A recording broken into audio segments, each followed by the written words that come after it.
सर्वप्रथम हम भगवान श्री श्री राधा माधव के श्री चरणों में श्री जगन्नाथ बलदेव सुभद्रा मैया, श्री गोपाल जी, श्री श्री गौर निताई, श्रील प्रभुपाद जी, श्रील गुरुदेव और सभी भक्तों के चरणों में प्रणाम करते हुए आशीर्वाद की अभिलाषा करते हैं कि हमारे मुख से जो कुछ भी शब्द निकले वे भगवान की और भक्तों की प्रसन्नता के लिए हो और हमें भक्ति में थोड़ा प्रेरित करे आगे बढ़ने के लिए।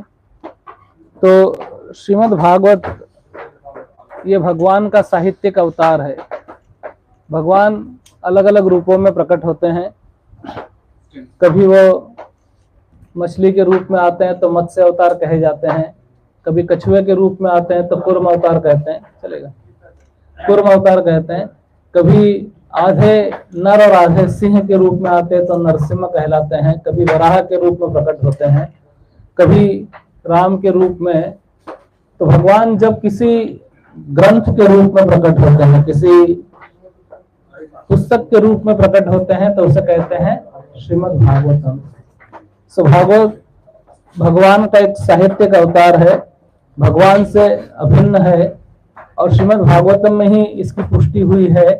इदम भागवतम नामम पुराण ब्रह्म संहितम।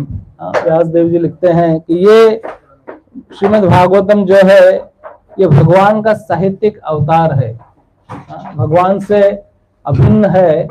और भगवान जब इस धरातल से अपने नित्य धाम में प्रवेश होते हैं तो अपने पीछे धर्म की शरण के लिए ये श्रीमद् भागवत छोड़ के जाते हैं। ऋषियों ने प्रश्न पूछा कि भगवान के जाने के पश्चात धर्म ने किसकी शरण ग्रहण की, तो कहते हैं कि श्रीमद् भागवतम भगवान दे के गए। तो ये बहुत ही महत्वपूर्ण हमारे जीवन में है और वैष्णवों के लिए पर्टिकुलरली, हम तो ऐसा कहते हैं कि हम वैष्णव तो नहीं बने हैं, हम बनने का प्रयास कर रहे हैं, लेकिन वैष्णवों के लिए जो सबसे प्रिय चीज है इस दुनिया में वो है श्रीमद् भागवतम।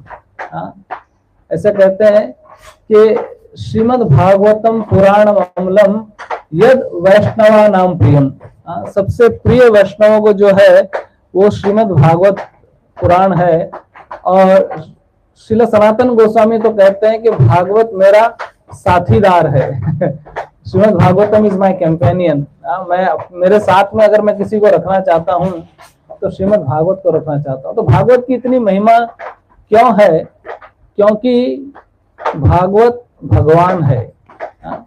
भगवान और भागवत में कोई अंतर नहीं है। और जब हम भागवत सुनते हैं